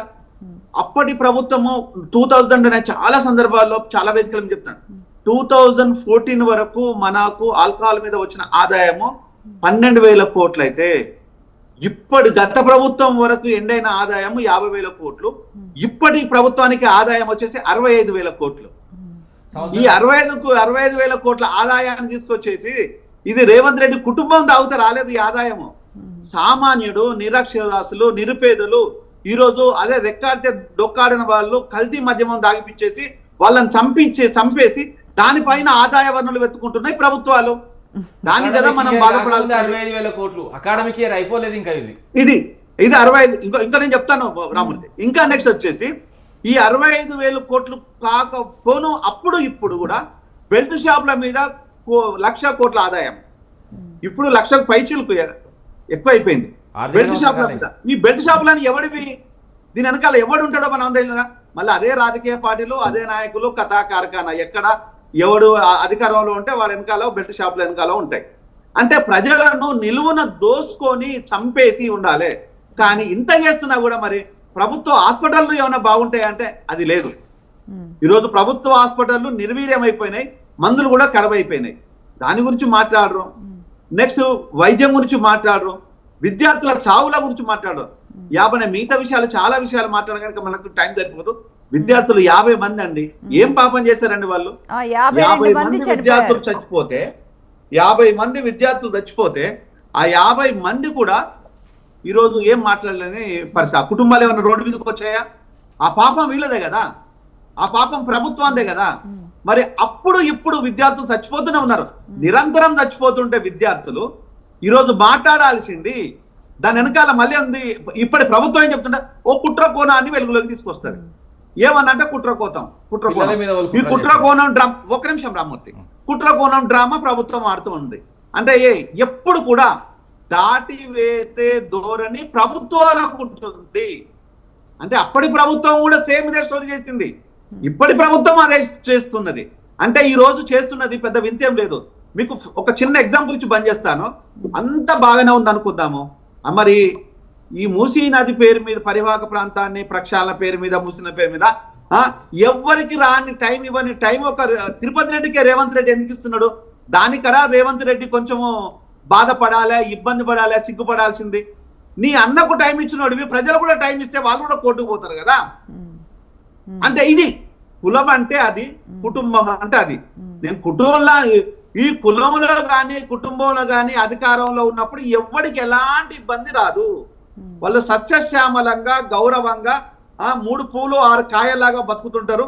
ఇంకా కావాలంటే పక్కడు భూములు దోసుకుంటారు, దాచుకుంటారు. బస్ ఇంతకంటే ఇది చెప్పడానికి ఏమి లేదు. ఇదంతా ఒక అప్పుడు ఇప్పుడు ప్రజలు ఒకటే మేము ఇదా ప్రజాస్వామ్య పాలన అంటే ఇంతకంటే ఒక గొప్పగా రాదా, గొప్పగా ఎవడని వస్తే చూద్దామని ప్రజలు అనుకుంటున్నాం. అందులో నేను ఒక్కడిని. Right Jayaram garu, thank you for joining with us. Jayaram garu, yeah I get back to you అండి. ఒక్కసారి మనం నిరంజన్ గారితో మాట్లాడదాం. నిరంజన్ గారు, అన్నగారు మీరు అన్నది కూడా వాస్తవికతను మీరు చెప్పడం జరిగింది. కానీ కొన్ని మీరు కూడా తెలుసుకోవాలి. గత ప్రభుత్వం అనేది నేను చెప్పట్లేదు. ఇప్పుడు గత 1 year నుంచి ఇది కూడా ఈ ఛానల్ నుంచి స్వతంత్ర టీవీ నుంచి కూడా నేను చెప్పదలుచుకున్నా. ఈ సంవత్సరం నుంచి 1 సంవత్సరం అయింది ఈ ప్రజాపాలన అనేది పెట్టి, దాదాపు అక్కడ ఉండే ప్రతి కాన్స్టిట్యున్సీలో కానీ ప్రతి మండలం కానీ లోకి ప్రజాపాలన అనేది వెళ్ళింది. అది కూడా మీరు గమనించాలి. వారి యొక్క సమస్యలు ఆనాడు ఇప్పుడు సర్పంచ్ వ్యవస్థను కొద్దిగా నిర్వీర్యమైంది. మళ్ళీ ఇప్పుడు సర్పంచీలు అనేది లేదు.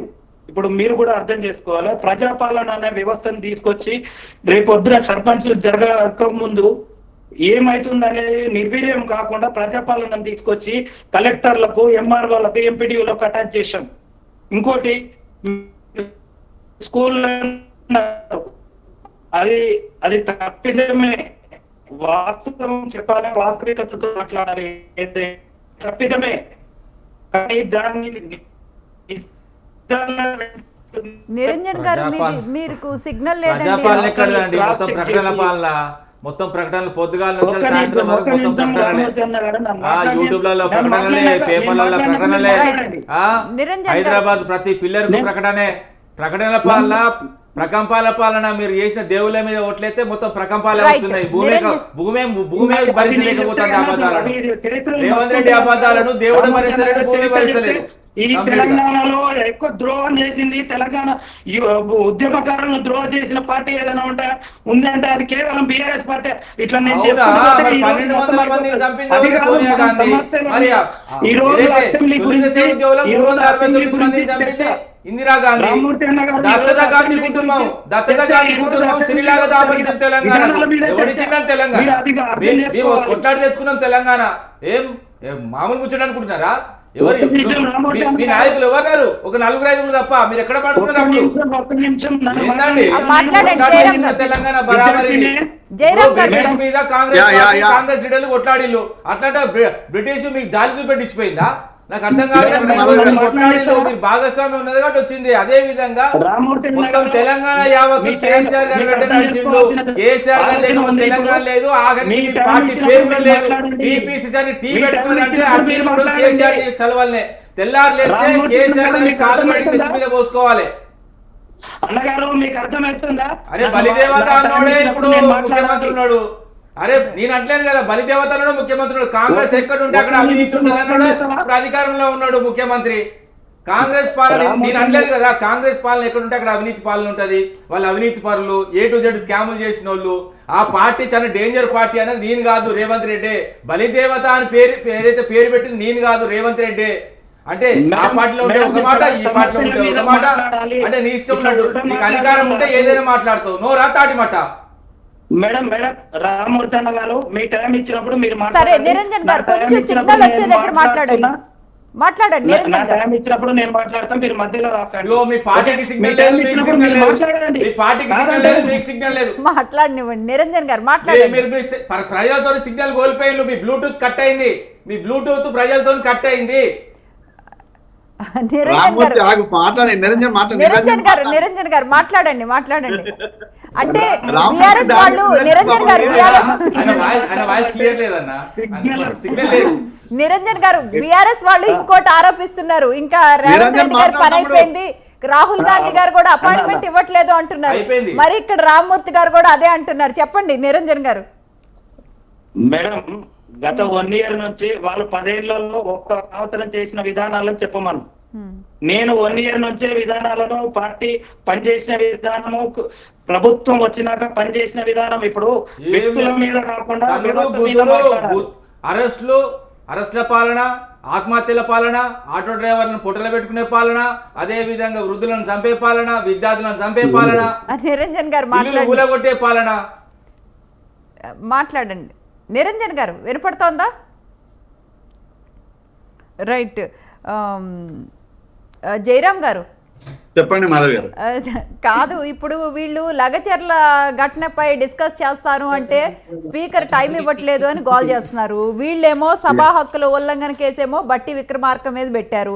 అంటే వాళ్ళకి వీళ్ళు అంటే వాంటెడ్లీ ప్రతిపక్షాలు ఉండకూడదు అని డిసైడ్ అయ్యారా గవర్నమెంట్ వాళ్ళు?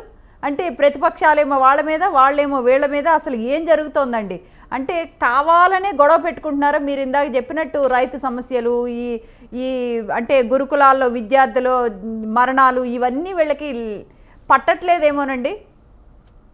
ప్రభుత్వానికి ఒకటి వచ్చేసి పాలనాపరమైన విషయాల లోపల ప్రజ్ఞత ఉండాలి, సేమ్ టైం దాంట్లో ఎఫిషియన్సీ ఉండాలి. ఆ డిఫిషియన్సీ ఏదో ఉంటే డిస్కషన్ పెట్టాలి.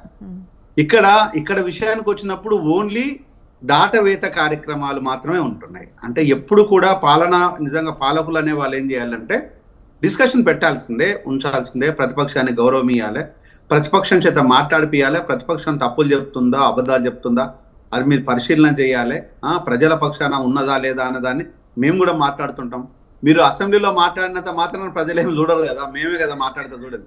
అది నిజంగా ఎంతవరకు ప్రతిపక్షం తప్పు చేస్తుంది, పాలకపక్షం ఎంతవరకు తప్పు చేస్తుంది, పాలకపక్షం ఎంతవరకు రైట్ చేస్తుంది, ప్రతిపక్షం ఎంతవరకు రైట్ చేస్తుంది, అవన్నీ మేము చెప్పగలుగుతాం కదా. అంటే ఈ రోజు ఆ డిస్కషన్ లేకపోతే అపవాదం అంతా పాలకుల మీదనే పడుతుంది. డెఫినెట్ గా ఈ రోజు హరీష్ రావు రేజ్ చేసిన విషయాలు కావచ్చు, లేకపోతే ప్రతిపక్ష నాయకులు రేజ్ చేసిన విషయాలు కావచ్చు, వాస్తవాలకు దగ్గరగానే ఉంటాయి. అంత వేరే డిస్ప్యూటే లేదు. ఎందుకంటే ప్రతిపక్షంలో ఉన్నప్పుడు ప్రజల పక్షం లేకపోతే రేపు అధికార పక్షంలోకి వెళ్ళరు కాబట్టి దాని మీద మాట్లాడేటప్పుడు ఈ రోజు గురుకులాల విషయాల్లో ఉన్నాయి, నెక్స్ట్ ఆల్కహాల్ చావుల మీద ఉన్నది, ఆల్కహాల్ అమ్మకాల మీద ఉన్నది, దాంతో పాటు వచ్చేసి అనేక అంశాలు. ఇప్పుడు మన మూసీ నది పరివాహక ప్రాంతం కావచ్చు, లేదా లఘుచర్ల విషయాలు కావచ్చు, వాళ్ళ అల్లుడిది విషయం కావచ్చు, ఇక్కడ అనేక విషయాలు, ఒక్కటి కాదు రెండు కాదు చాలా విషయాలు ఉన్నాయి. ఒకటి మాత్రం నేను చాలా క్లియర్ గా చెప్తాను, ఒకటి మాత్రం చాలా క్లియర్ చెప్తాను. సత్యనారాయణ రెడ్డి వాళ్ళ సొంత రాము ఒక్క నిమిషం, ఒకటి మాత్రం నేను చాలా క్లియర్ గా చెప్పదలుచుకున్నాను. ప్రభుత్వానికి 10 సంవత్సరాలతోని కేసీఆర్ గారు ఎంత అపవాదు మూట కట్టుకున్నాడో, 1 సంవత్సరం లోపల కాంగ్రెస్ రేవంత్ ప్రభుత్వం కూడా అంతే అపవాదిని మూటగట్టు. మెయిన్ ఈ అపవాదికి మెయిన్ థింగ్స్ అంటే 2 అంశాలు ఏమనుకోవచ్చండి జయరామ్ గారు? హైడ్రా కానీ లేకపోతే ఎటువంటి అంశాలు మీ దృష్టికి వచ్చిన అంశాలు? నేను నిన్న వరంగల్కి వెళ్ళానండి. నేను వరంగల్తో పాటు జనగాం జిల్లా విజిట్కి వెళ్ళాను, వరంగల్ డిస్ట్రిక్ట్ విజిట్కి వెళ్ళాను, కరీంనగర్ బార్డర్ కూడా వెళ్ళొచ్చాను. కరీంనగర్ బార్డర్ ఈ జిల్లాలలో అనే మాట ఏంటంటే, అప్పుడు 10 సంవత్సరాలు మనం తెలుసుకోవడానికి చాలా ఇబ్బంది అయిందన్న. బహుశా అందరూ దోసుకున్నారు, అందరూ దాచుకున్నారు, కానీ అంత తొందరగా బయటపడలేదు. ఇక్కడ కాంగ్రెస్ లోపల ప్రతి ఒక్కరు దోసుకుంటున్నారు, ఈజీగా బయటపడిపోతుంది అన్న తొందరగా. ఇక్కడ అందరూ దోసుకునే వాళ్ళే ఉన్నారు, అన్ని కుటుంబాలు దోసుకుంటున్నాయని దాన్ని. అంటే ఈరోజు కామన్ గా ఇళ్లలో కూర్చొని కూలి పని చేసుకునే వాళ్ళు, విద్యార్థులు చాలా క్లియర్ గా చెప్తున్నారు. వాళ్ళు బెస్ట్ క్రిటిక్స్ గా మారిపోయారు. ఈరోజు ఎవరిని బట్టినా కూడా మీకు నేను గత ప్రభుత్వంలో గొప్పగా ఉందని చెప్పాను, కానీ ఈ ప్రభుత్వంలో ఒక విషయాన్ని మాత్రం నేను ఏకీభవిస్తాను హరీష్ అన్నతోనే. హరీష్ అన్న ఏంటంటే ఎందుకు ఓన్లీ మన ఇన్వెస్టర్స్ కు మాత్రమే కాంట్రాక్టర్లకు మాత్రమే బిల్లులు పాస్ అవుతున్నాయి అంటే, అప్పుడు బిల్లు పాస్ అవుతే 3% తీసుకుంటే ఇప్పుడు బిల్లు పాస్ అవుతే 10% తీసుకుంటున్నారంట అట. నాకు తెలియదు, కొంతమంది నా మిత్రులు చెప్తున్నారు. అప్పుడు 10%, అప్పుడు 3% తీసుకుంటే 10% పెరిగిందంట. సచివాలయం సాక్షిగా 2020 నడుస్తున్నది. ఒక్క నిమిషం తమ్ముడు, ఒక్క నిమిషం. అంటే మరి అన్నది ఇంకొక అంశాన్ని కూడా నా ప్రజల ముందు పెడతాసుకున్నాను. అప్పుడు జిహెచ్ఎంసి పరిధి లోపల, హెచ్ఎండిఏ పరిధి లోపల కన్స్ట్రక్షన్ కు ఫీటుకు 50 రూపాయలు అయితే ఇప్పుడు అదే కన్స్ట్రక్షన్ కు రేవంత్ ప్రభుత్వం 100 రూపాయలు కలెక్ట్ చేస్తుందంట. అట్లనే నాకు తెలియదు, ఇది ప్రజలు అనుకుంటున్నారు. అంటే ఇంత బహిరంగంగా అనుకుంటుంటే మీరు చేస్తున్న మాటలేంది? చిన్న విషయం ఎందుకంటే ఒక్క నిమిషం తమ్ముడు, నువ్వే మాట్లాడు. అంటే ఇట్లాంటివన్నీ ప్రజల ముందుకు వెళ్తున్నాయి కదా. అంటే రేపు ఏ ముఖం పెట్టుకొని వీళ్ళు పాలకులుగా ఉండేసి ప్రజల మధ్యకు పోతారు. ఈ డిస్కషన్స్ ఉంటాయి. ఇంకోటి, గత ప్రభుత్వం చేసిన మోసాలు, గత ప్రభుత్వం మోసం చేసింది డౌటే లేదు, ప్రజలను దోపిడీ చేశారు డౌట్ లేదు. కానీ అది చెప్పుకుంటూ నువ్వు 5 సంవత్సరాలు టైం పాస్ చేస్తావా? ఇప్పుడు అదే టైం పాస్ చేసే లెక్క అయితే ప్రభుత్వం నీ చేతిలో ఎందుకు? చెప్పుకుంటూ కూర్చో. వేరే గవర్నమెంట్ హ్యాండ్ చేస్తాయి, మీరు చెప్తూ ఉండండి, వాళ్ళు పాలిస్తూ ఉంటారు. అంటే ఈరోజు పాలకులు అనేవాడు ఒక తప్పుడు దోవను ప్రజలకు చూపిస్తున్నారు. ఏమనంటే గత ప్రభుత్వము అప్పులు చేసింది, అప్పులు కట్టాల్సిందే. ప్రభుత్వమే కట్టాలి. రేపు నువ్వు చేసిన అప్పులు మళ్ళీ నెక్స్ట్ వచ్చే ప్రభుత్వం కడుతుంది. నువ్వు వస్తావనే గ్యారెంటీ నాకైతే లేదు. ఎవరైనా అధికారం ఎత్తుకున్నప్పుడు బరువు ఎత్తుకోవాలా, అలకదు ఏదైనా ఉంటే అది కూడా ఎత్తుకోవాలి. ఏమంటే నేను చెప్తాను శ్రవంతి గారు, ఒక చిన్న విషయం. ఎందుకంటే అన్నగారు చెప్తా ఉన్నారు, ఎందుకంటే సర్పంచ్ల బిల్లులు అదేవిధంగా కాంట్రాక్టర్ బిల్లు ఎందుకు వస్తున్నాయి, ఎందుకు రావట్లేదు, నేను చిన్న క్లారిటీ ఇస్తాను. ఎందుకంటే కాంట్రాక్టర్లు బడాబాబులు కాబట్టి వాళ్ళు పర్సంటేజ్ ఇస్తారు. పాపం సర్పంచ్లు ఇవ్వలేని పరిస్థితి కాబట్టి వాళ్ళకి ఇస్తలేరు. ఒకవేళ నిజంగానే సర్పంచ్లు మొత్తం అంత ముళ్ళగట్టుకొని అదేవిధంగా సచివాలయం తీసుకొస్తే వెంటనే ఇమీడియట్గా బిల్స్ ఇది రిలీజ్ అవ్వు. అలాంటి పరిస్థితులు చాలా ఘోరమైన పరిస్థితులు అన్నగారు చెప్తారు. ఇప్పుడు వీళ్ళు డైరెక్ట్ గెజిటెడ్ నోట్ లగచర్ల విషయంలో ఇది ఫార్మాసిటీ అని తెలంగాణ రాజపత్రం, ఇది ఉత్తముచ్చట కాదు. ఏది అప్పుడు ఏదైతే పోలపల్లి, హకీంపేట, అదేవిధంగా లగచర్ల ఈ 3 గ్రామాలకు సంబంధించి వీళ్ళు ఏదైతే ఇప్పుడు ఫార్మాసిటీ అని చెప్పిళ్ళు, మళ్ళీ ఏదైతే ప్రజలు తిరగబడి, ఎందుకంటే వాళ్ళు మొత్తం వాళ్ళ భూములు పోతుంటే వాళ్ళ కన్నీళ్లతోని ఆఖరికి మొత్తానికైతే ప్రజలు తిరుగుబాటుతో వెనకకు వచ్చిన తర్వాత ఎంత పెద్ద కుట్ర అంటే మల్టీపర్పస్ ఇండస్ట్రియల్ కారిడార్ అని పేరు పెట్టిళ్ళు. మల్టీపర్పస్ అని అర్థం చేసుకోవాలి. మనం ఏదైనా పెట్టుకోవచ్చు, అక్కడ సబ్బుల ఫ్యాక్టరీ పెట్టుకోవచ్చు, ఇనుప సామాన్లు పెట్టుకోవచ్చు, లేకపోతే వీళ్ళు అనుకున్న వీళ్ళ అల్లుంది మ్యాక్స్ బిఎన్ కంపెనీ కూడా పెట్టుకోవచ్చు. ఇప్పుడు సత్యనారాయణ రెడ్డి ఇలాంటి, అంటే ఈయన వస్తలేడు కానీ ఇండైరెక్ట్గా మళ్ళీ వేరే కంపెనీలు వస్తున్నాయి. ఫార్మాసిటీ కాదు, ఫార్మాసిటీతో పాటు ఇంకా మిగతా కంపెనీలు కూడా తీసుకొస్తున్నామని ఎంత పెద్ద కుట్ర అండి. ఇప్పుడు తొండలు గుడ్డు పెట్టు అంటారు, అక్కడ మొత్తం వ్యవసాయం చూస్తారు వాళ్ళు. ఇప్పుడు మీ జాగాలున్నాయి, మీ భూములు ఉన్నాయి. రేవంత్ రెడ్డి బ్రదర్స్ మామూలు వ్యక్తులు కాదు కదా. 7 ఇట్లా 2 చచ్చిపోయి మొత్తం 5 ఉన్నారు. 5 ఆస్తులు మొత్తం బయట పెట్టండి, మరి వాళ్ళ దాంట్లో పెట్టండి, వాళ్ళ భూములు ఇవ్వండి. మీరు స్వచ్ఛందంగా మీరు బయటకు వచ్చి మీరు మొత్తం వాస్తవంగా మీ సత్యహరిశ్చంద్రుని తమ్ముని కొడుకులు, అన్న కొడుకులు అయితే మొత్తం ఇవ్వండి, ప్రజలకు మంచి పెట్టండి మీ భూములను. ఇది ఎక్కడండి? మీరు ఫార్మాసిటీకి వ్యతిరేకంగా ధర్నాలు చేసిన వాళ్ళు రైతులా, లేకపోతే మీ బీఆర్ఎస్ 100% రైతులే అండి. రైతుల సంఖ్య హార్ట్ స్ట్రోక్ వస్తే కూడా రైతుల్ని 34 రోజులు జైల్లో వేసి అంటే 3rd డిగ్రీ ప్రదర్శిస్తున్నారా పోలీసులు? నేను ఒకటి చెప్తా వినండి. పోలీసులు ఓకే, నిజంగానే పోలీసు వాళ్ళు న్యాయంగా ఉన్నారు అనుకుందాం. ఓకే, అంటే రైతుల్ని వేసి ఒక నిమిషం న్యాయంగానే ఉన్నారు అనుకుందాం. ఓకే, న్యాయంగా ఉన్నారు. మరి ఈయనెవరు? సాయిరెడ్డి ఎవరు అండి? ఎవరి పేరు రాసి చచ్చిపోయిండు? రేవంత్ రెడ్డి బ్రదర్స్ మానసికంగా నన్ను హింసిస్తున్నారు, నేను సూసైడ్ చేసుకుంటానా. మరి ఎంతమందిని అరెస్ట్ చేసిళ్ళు? రేవంత్ రెడ్డి బ్రదర్స్ని ఎంతమందిని అరెస్ట్ చేసిళ్ళు? మరి పోలీసు వాళ్ళు నిజంగానే పక్షపాతం లేదు, ప్రభుత్వం దిక్కు లేరు, మొత్తం ప్రజల దిక్కున్నారంటే మరి ఇప్పుడు సాయంత్రం అరెస్ట్ చేయండి రేవంత్ రెడ్డి బ్రదర్స్ను. ఎవరు ఆపుతున్నారు నిన్ను? అంటే రైతులను అరెస్ట్ చేయనీకి వస్తుంది. అంటే మీరు పక్షపాతం నిర్వహిస్తున్నది మీరా? పక్షపాతం పాటిస్తున్నది మీరా? మేమా? ప్రజల కోసం కొట్లాడే మేము మూసీ నది బాధితులు మా దగ్గరికి వచ్చిళ్ళు, హైదరాబాద్ బాధితులు మా భవన్కి వచ్చిళ్ళు. మేము దానికి బదులుగా మేము వాళ్ళ దగ్గరికి పోవడం జరిగింది, వాళ్ళ కన్నీళ్ళల్లో మేము పాలు పంచుకోవడం జరిగింది. అంతే తప్ప కానీ మాకై మేము అత్యుత్సాహం చూపెట్టుకొని పోలేదు కదా. నేను చెప్తున్నా, నీళ్ళ విషయంలో కేసీఆర్ గారు చేసింది ఎంత కృషి ఉన్నదో ప్రతి ఒక్కరికి తెలుసు. కాళ్ళ దగ్గరికి ఏదైతే బిందెలు మోసుకొని ఏదైతే భుజాలు ఏదైతే ఏ విధంగా భుజాలు అయ్యేది, వాళ్ళు కాయలు కాసేది మహిళలై ఈ రోజు వాళ్ళు నీటి కన్నీళ్లు పోయినాయి, వాళ్ళ దగ్గర నీళ్లు వచ్చినాయి. అదే విధంగా సాగునీరు పెరిగింది, తాగునీరు పెరిగింది, ఉద్యోగాల విషయాలు కూడా అబద్ధాలండి. నేను చెప్తా వినండి. వీళ్ళు 2 లక్షల ఉద్యోగాలు ఇస్తా అన్నారు. ఏమి ఇచ్చిల్లండి? 12,527 ఇచ్చిల్లు వీళ్ళు ఇప్పటివరకు నోటిఫికేషన్లు. మరి 2 లక్షల ఉద్యోగాలు సంవత్సరం లోపల ఫిల్ చేస్తానని పెట్టిపోయిండు. అదే విధంగా జాబ్ గ్యారంటీ అన్నారు, అదే విధంగా జాబ్ క్యాలెండర్ అన్నారు. 56,000 జాబ్స్ ఇచ్చారు. ఎవరియండి? నోటిఫికేషన్ నేను చెప్తా, నోటిఫికేషన్ లేచింది మేము. నేను చెప్తున్నా వాళ్ళు ఇచ్చిన ఒక్క నిమిషం నోటిఫికేషన్ నేను చెప్తా. నోటిఫికేషన్ లేచినాము, ఎగ్జామ్ నిర్వహించినాము, రిజల్ట్ ఇచ్చినాము. ఏదైతే కోర్టు కేసుల వల్ల అది కొంత, అదే విధంగా ఎలక్షన్ కోడ్ వల్ల కొంత. వీళ్ళు ఎన్నికల హామీలో ఈ 55,000 ఉద్యోగాలు లేవండి. మేము వచ్చిన తర్వాత 2 లక్షల ఉద్యోగాలు ఇస్తాము, సంవత్సరం లోపల ఫిల్ చేస్తామన్నారు. ఏదైతే వీళ్ళు అశోక్ నగర్ కేంద్రంగా జరిగిన రాహుల్ గాంధీ మీటింగ్లో డైరెక్ట్ మాట ఇచ్చిండు, అదే విధంగా విద్యార్థులను మోసం చేసిండు. నేనేమంటున్నా అంటే ఇప్పుడు వీళ్ళు వచ్చిన తర్వాత 12,527 ఉద్యోగాలకు నోటిఫికేషన్ లేచిండు. వీళ్ళు ఇచ్చిన ఉద్యోగాలు ఎంత తెలుసా అండి? 55,000 కాదండి. ఓన్లీ టీచర్లే 5,973 ఉద్యోగాలు మాత్రమే ఇచ్చిండు. 5,973 ఉద్యోగాలు. వీళ్ళు ఇవ్వాల్సిన ఎంత అండి?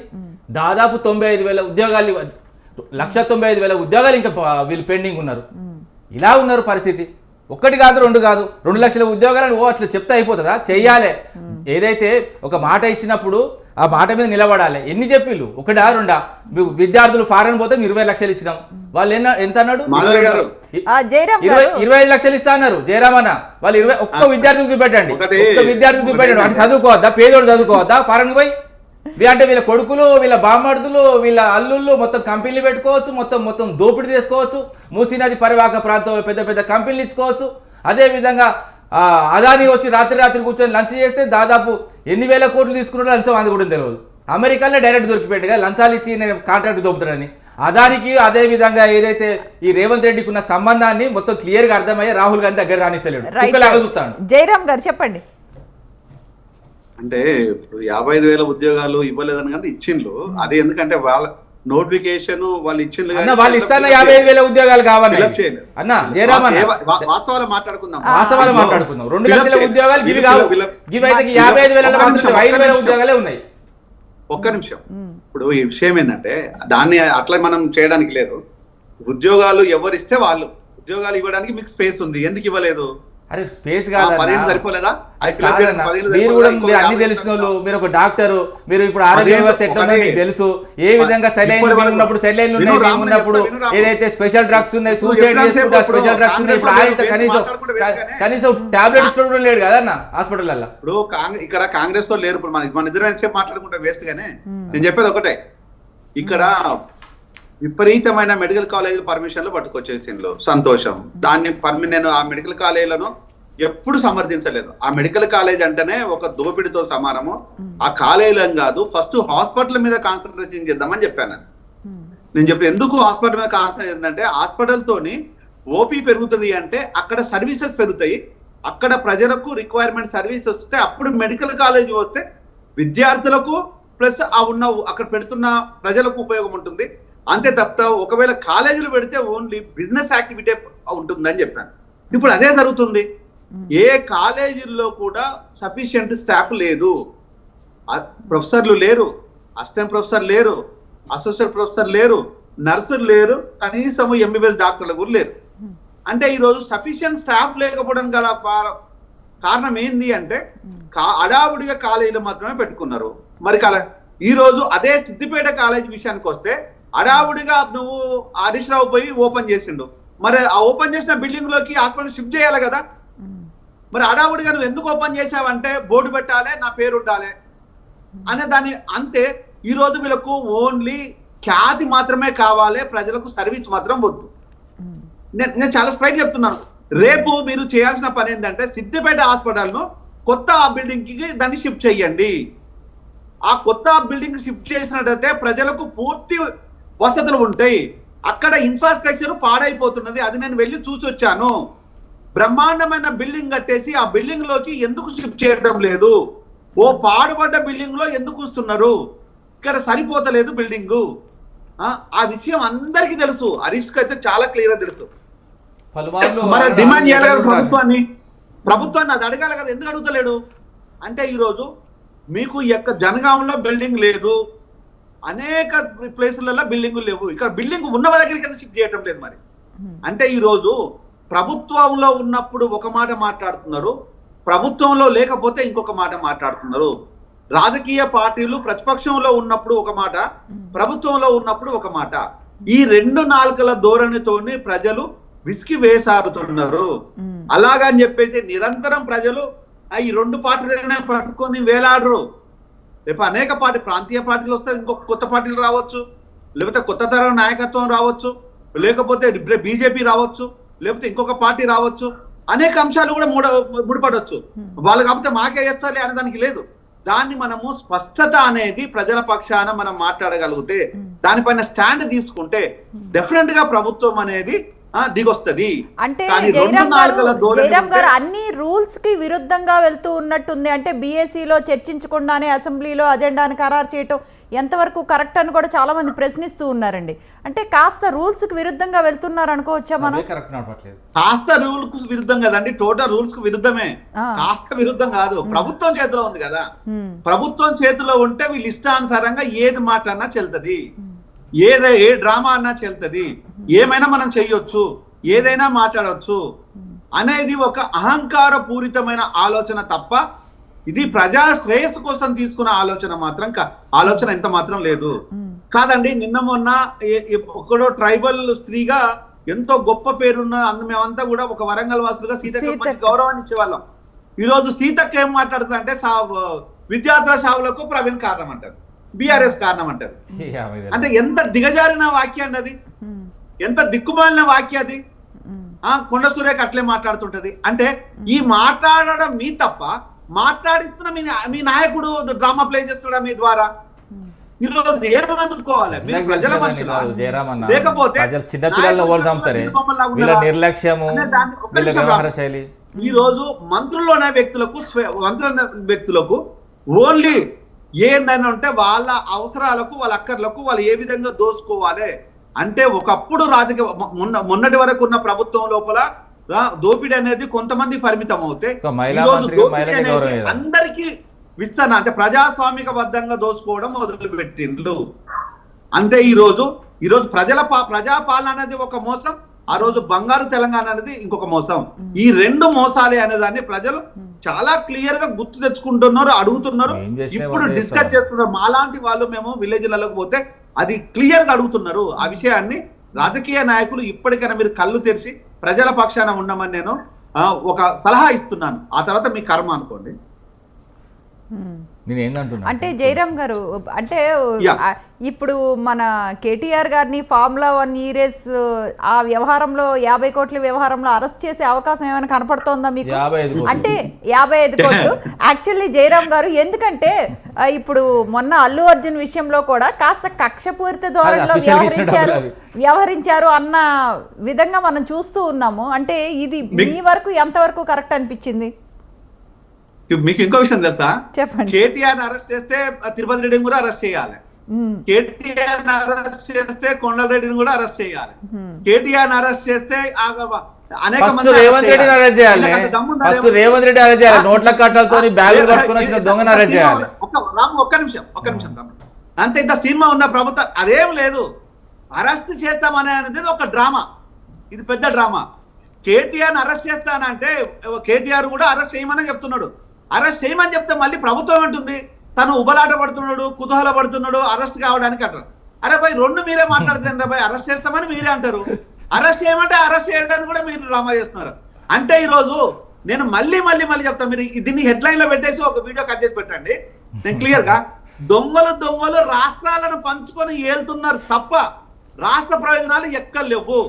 రేవంత్ అనే ఒక ముఖ్యమంత్రి, కేసీఆర్ అనే ఒక ముఖ్యమంత్రి ఈరోజు ప్రజా పాలకులు కాదు, ప్రజా రక్షకులు కాదు, ప్రజలను లేదన్న. కేసీఆర్ గురించి అంటే నేను ఒప్పుకోనన్నా. జయరామ్ అన్న, మీలాంటి వాళ్ళు కేసీఆర్ గురించి మాట్లాడడం కరెక్ట్ కాదు, ఇది బాధాకరం. మీలాంటి వాళ్ళు లేదు దమ్ముంటే, ఒక్క నిమిషం తమ్ముడు, ఈ రోజు మీకు దమ్ముంటే, కాంగ్రెస్ బీఆర్ఎస్ నాయకులు దమ్ముంటే నాతో రండి, చర్చలు పెట్టండి. మాకు దమ్ము లేదన్నా, మాకు దమ్ము లేదు. దమ్మున హాస్పిటల్ వేసి ఉంచుకోమనండి, మాకేం దమ్ము లేదు. దమ్ము ఉంటే కాంగ్రెస్ నాయకులకు దమ్ము ఉండొచ్చు, బాగా సంవత్సరం లోపల బాగా దమ్ము రావచ్చు, మోసి వాళ్ళు హాస్పిటల్ వేసి ఉంచుకుంటారు. నేనేమంటున్నా అంటే, ఒకటి ఇప్పుడు నేను అప్పులు కలిపి చెప్పలేదండి. ఇప్పుడు ఏదైతే ఓన్లీ 1,00,000 కోట్ల ఆదాయం అని చెప్పిన, అప్పులు కలిపితే 2 లక్షల కోట్లు ఇప్పుడు నిల్వ ఉండాలి ప్రభుత్వం దగ్గర. నిజం చెప్తున్నా, ఇవన్నీ మొత్తం పంచుకుంటున్నారు. ప్రభుత్వం వచ్చింది కూడా వీళ్ళకి విజన్తో రాలేదండి. తెలంగాణ ప్రజలకు ఇది చేస్తామని కాంగ్రెస్ ఏం చెప్పిందండి? 6 గ్యారెంటీలు అయితే మొత్తం కంప్లీట్గా ఏం లేవు. ఒక్కొక్కటి చదివితే అసలు ఎంత డిగ్రీ పాస్ అయితే ఇంత, ఇంటర్ పాస్ అయితే ఇంత, పీజీ చేస్తే ఇంత, పిహెచ్డి చేస్తే ఇంత, పుట్నాలా అండి ఇంక ఇవన్నీ కాకుండా కేసీఆర్ అంటే ప్రధాన ప్రతిపక్ష నేత వచ్చి ప్రశ్నించరా? ఎందుకు రాడండి? ఇప్పుడు అన్న ఒక్క నిమిషం ఆగండి ఆ ఒక్కటి అన్న. అడగొద్దు. లేదు లేదన్న, దాని సమాధానం చెప్తా. బీఆర్ఎస్ఎల్పి మీటింగ్ ఆల్రెడీ జరిగింది.